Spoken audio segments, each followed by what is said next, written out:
The Tailor of Gloucester by Beatrix Potter. Read by Father Stephen West.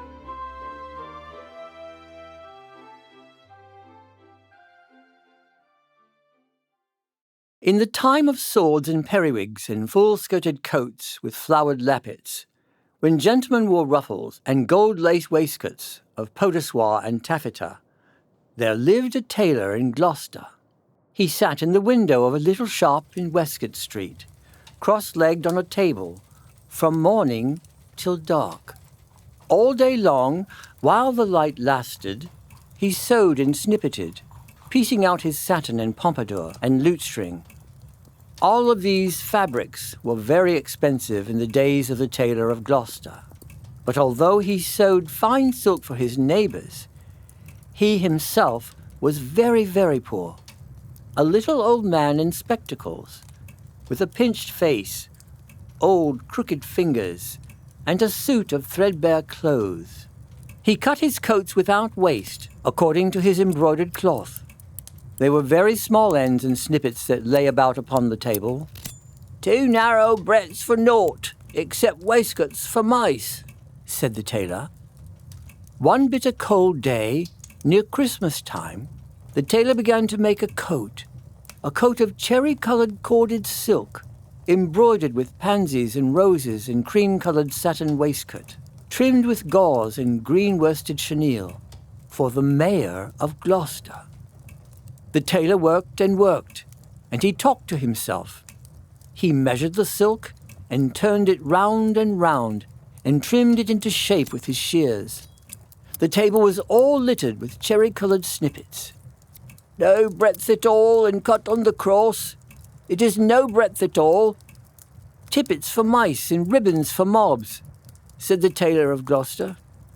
When the snowflakes came down against the small leaded window panes and shut out the light, the tailor had done his day's work. All the silk and satin lay cut out upon the table. There were 12 pieces for the coat and 4 pieces for the waistcoat. And there were pocket flaps and cuffs and buttons all in order.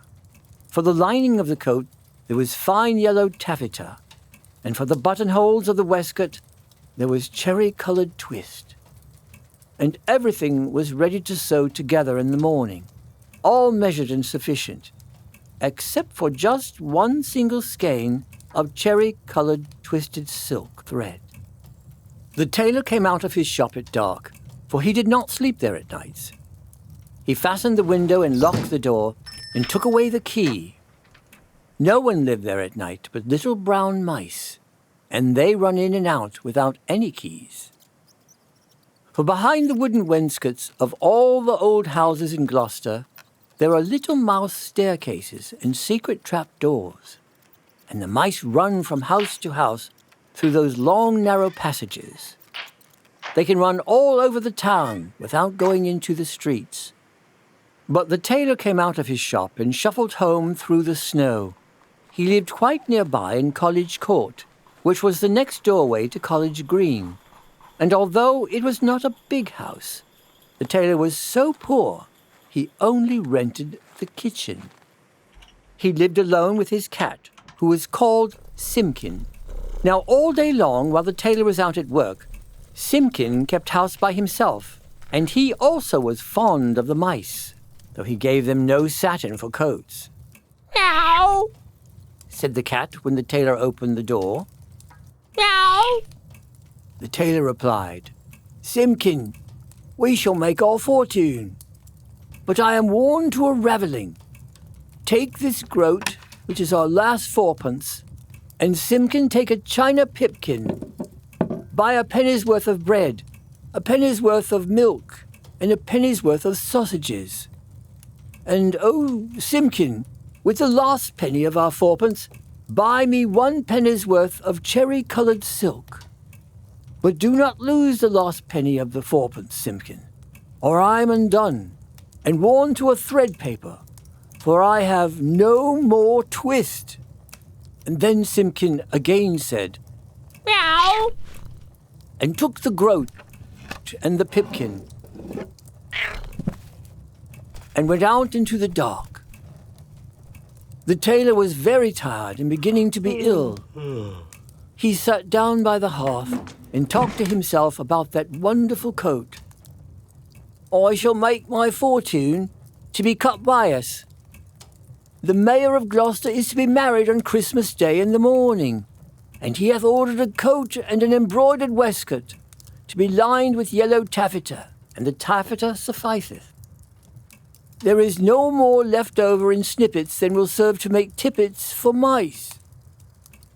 Then the tailor started, for suddenly, interrupting him, from the dresser at the other side of the kitchen came a number of little noises. Tip-tap, tip-tap, tip-tap, tip. "Now what can that be?" said the Tailor of Gloucester, jumping up from his chair. The dresser was covered with crockery and pipkins, willow-patterned plates, and teacups and mugs. The tailor crossed the kitchen and stood quite still beside the dresser, listening and peering through his spectacles. Again, from under a teacup, came those funny little noises. Tip-tap, tip-tap, tip-tap, tip. "This is very peculiar," said the Tailor of Gloucester, and he lifted up the teacup, which was upside down. Out stepped a little live lady mouse, and she made a curtsy to the tailor. Then she hopped away down off the dresser and under the wainscot. The tailor sat down again by the fire, warming his poor cold hands and mumbling to himself. "The waistcoat is cut out from peach-coloured satin, tambour-stitched and rosebuds in beautiful floss silk. Was I wise to entrust my last fourpence to Simpkin? 21 buttonholes of cherry-coloured twist." But all at once from the dresser there came other little noises. Tip-tap, tip-tap, tip-tap, tip. "This is extraordinary," said the Tailor of Gloucester, and turned over another teacup, which was upside down. Out stepped a little gentleman mouse, and he made a bow to the tailor. Then from all over the dresser came a chorus of little tappings, all sounding together and answering one another like watch beetles in an old worm-eaten window shutter.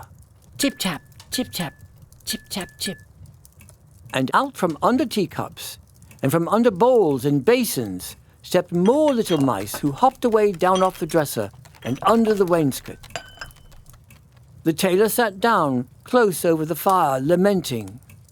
21 buttonholes of cherry-coloured silk, to be finished by noon of Saturday, and this is Tuesday evening. Was it right to let loose those mice, undoubtedly the property of Simpkin? Alas, I am undone, for I have no more twist."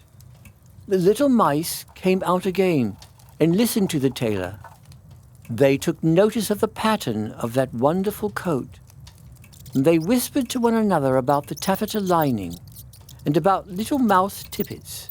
And then all at once they all ran away together down the passage behind the wainscot, squeaking and calling to one another as they ran from house to house, and not one mouse was left in the tailor's kitchen when Simpkin came back with the pipkin of milk.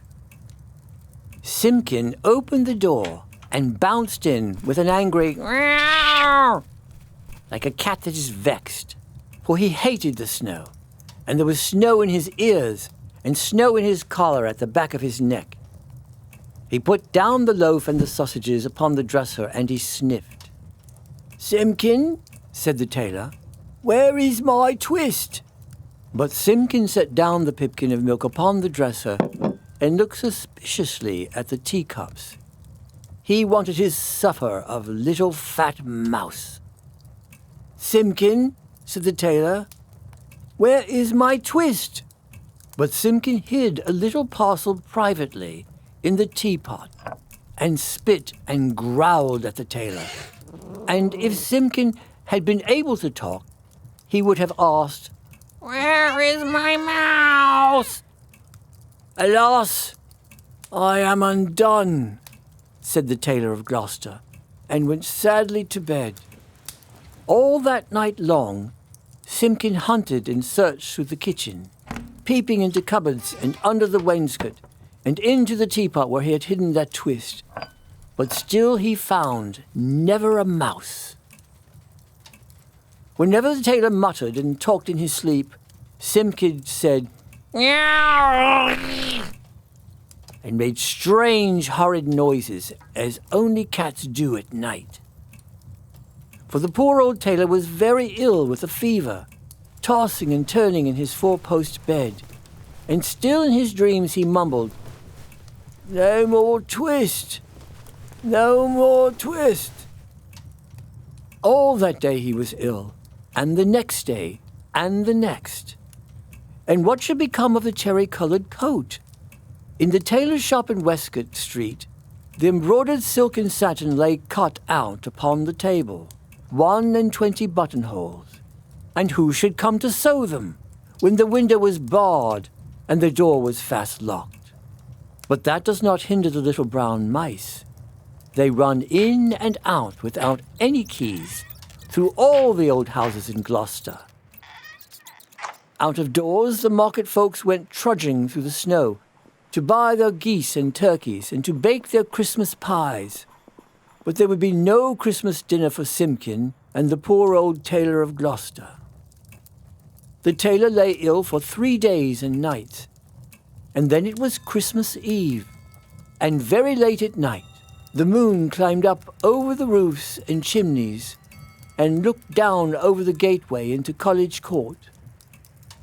There were no lights in the windows, nor any sound in the houses. All the city of Gloucester was fast asleep under the snow. And still Simpkin wanted his mice, and he mewed as he stood beside the four-post bed. But it is in the old story that all the beasts can talk, in the miraculous night between Christmas Eve and Christmas Day in the morning, though there are very few folk that can hear them or know what it is that they say. When the cathedral clock struck 12, there was an answer, like an echo of the chimes, and Simpkin heard it and came out of the tailor's door and wandered about in the snow. From all the roofs and gables and old wooden houses in Gloucester came 1,000 merry voices singing the old Christmas rhymes, all the old songs that ever I heard of, and some that I don't know, like Whittington's bells. First and loudest the roosters cried out, "Get up to make their pies!" "Oh, dilly, dilly, dilly," sighed Simpkin. And now in a garret there were lights and sounds of dancing, and cats came from over the way. "Hey, diddle, diddle, the cat and the fiddle, all the cats of Gloucester, except me," said Simpkin. Under the wooden eaves the starlings and sparrows sang of Christmas pies. The jackdaws woke up in the cathedral tower, and although it was the middle of the night, the throstles and robins sang. The air was quite full of little twittering tunes, but it was all rather provoking to poor hungry Simpkin. Particularly he was vexed with some little shrill voices from behind a wooden lattice. I think that they were bats, because they always have very small voices, especially in a black frost, when they talk in their sleep, like the Tailor of Gloucester. They said something mysterious that sounded like, "Buzz, quoth the blue fly, hum, quoth the bee. Buzz and hum, they cry, so do we." And Simpkin went away shaking his ears, as if he had a bee in his bonnet. From the tailor's shop in Westcott came a glow of light, and when Simpkin crept up to peep in at the window, it was full of candles. There was a snippeting of scissors and a snappeting of thread, and little mouse voices sang loudly and happily. 24 tailors went to catch a snail. The best man amongst them durst not touch her tail. She put her horns out like a little Kylo cow. Run, tailors, run, or she'll have you eaten now. Then, without a pause, the little mouse voices went on again. Sieve my lady's oatmeal, grind my lady's flour.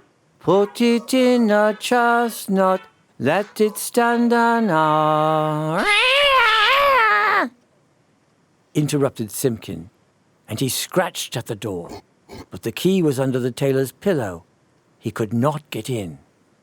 The little mice only laughed and tried another tune. Three little mice sat down to spin. Kitty passed by and she peeped in. What are you at, my fine little men? Making coats for gentlemen. Shall I come in and cut off your threads? Oh no, Miss Kitty, you'd bite off our heads. Meow! Meow! Cried Simpkin. Hey, diddle dinkety, answered the little mice. Hey, diddle dinkety, poppety pet. The merchants of London, they wear scarlet, silk in the collar and gold in the hem. So merrily march the merchant men. They clicked their thimbles to mock the time, but none of the songs pleased Simpkin. He sniffed and mewed at the door of the shop. And then I bought a pipkin and a popkin, a slipkin and a slopkin, all for 1 farthing. And upon the kitchen dresser, added the rude little mice. Meow! Scratch, scratch, scuffled Simpkin on the window-sill, while the little mice inside sprang to their feet, and all began to shout at once in little twittering voices, "No more twist! No more twist!" And they barred up the window shutters and shut out Simpkin. But still through the nicks in the shutters he could hear the click of thimbles and little mouse voices singing, "No more twist! No more twist!" Simpkin came away from the shop and went home, considering in his mind. He found the poor old tailor without fever, sleeping peacefully. Then Simpkin went on tiptoe and took a little parcel of silk out of the teapot and looked at it in the moonlight. And he felt quite ashamed of his badness compared with those good little mice. When the tailor awoke in the morning, the first thing which he saw upon the patchwork quilt was a skein of cherry-coloured twisted silk. And beside his bed stood the repentant Simpkin. "Alas, I'm worn to a ravelling," said the Tailor of Gloucester, "but I have my twist." The sun was shining on the snow when the tailor got up and dressed and came out into the street with Simpkin running before him. The starlings whistled on the chimney stacks, and the throstles and robins sang, but they sang their own little noises, not the words they had sung in the night. "Alas," said the tailor, "I have my twist, but no more strength nor time than will serve to make 1 single buttonhole. For this is Christmas Day in the morning, and the Mayor of Gloucester shall be married by noon. And where is his cherry-coloured coat?" He unlocked the door of the little shop in Westcott Street, and Simpkin ran in like a cat that expects something. But there was no one there, not even one little brown mouse.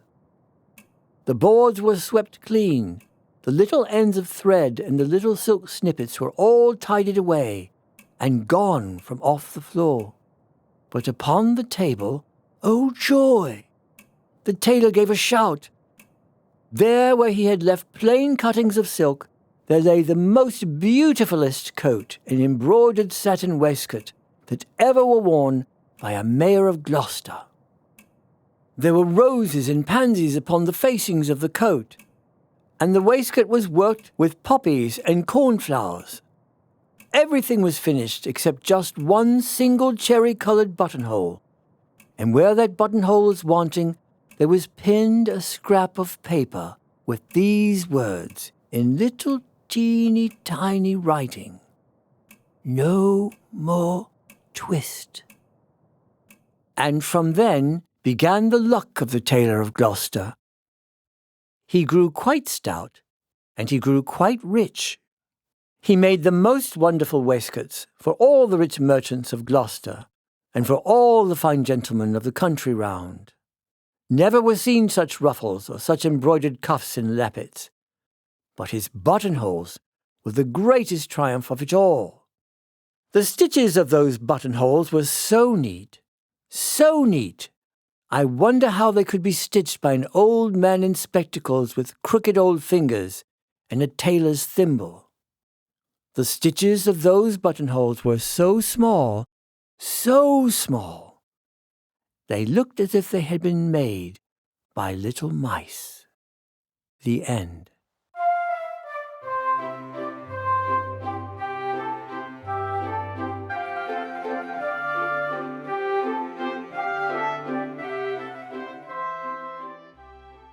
Hi, I'm Father Stephen West, a retired priest in the Diocese of Greensburg. I sure hope you liked this story. It's one of my very favorites, and delighted to be asked to read this story to you. Now, I'm not from England, by the way. I just like to use that voice because that's how it would have been read when it was first printed in London in 1901 by Beatrix Potter. But the thing that's amazing that you need to do for yourselves, whether you are 5 years old or 500 years old, buy the book, because the illustrations are magnificent. I had the great privilege of seeing the original watercolors she did for these in the Pierpont Museum in New York City when they were brought over here 20 years ago. What you don't know is that all those little mice hidden underneath those teacups were wearing 18th century clothes, because the tailor had always been kind and left enough just for the mice to be able to make their own clothes. So they were dressed in very fashionable 1700s clothes made out of little bits and snips that he had left over. That's why they were so fond of him. Of course, the tailor saved their lives. But there are words in here like lappet. What is a lappet? That is the lapel on a man's coat in the 1700s. What's a pipkin? A pipkin is a milk pitcher that you would go out, and in those days, especially if you lived in a city, you didn't have a cow of your own. So you went to where stables were kept and where perhaps there would be a cow, and you would buy yourself a pipkin worth, a little pitcher's worth of milk to bring home for your dinner every day. Other things like ruffles in the shirt on the ends of the clothes were done primarily to show how rich you were. If you had plain cloth on the ends of your ruffles, it meant that you were just middle class. You were just a working class person. But if you had lace on it, it meant that you could afford not to work, because you couldn't get all that fancy lace on the end of men's clothes as well as women's. Amazing things to learn about the olden times. Thank you, God bless you, and have a most wonderful and glorious and holy Christmas.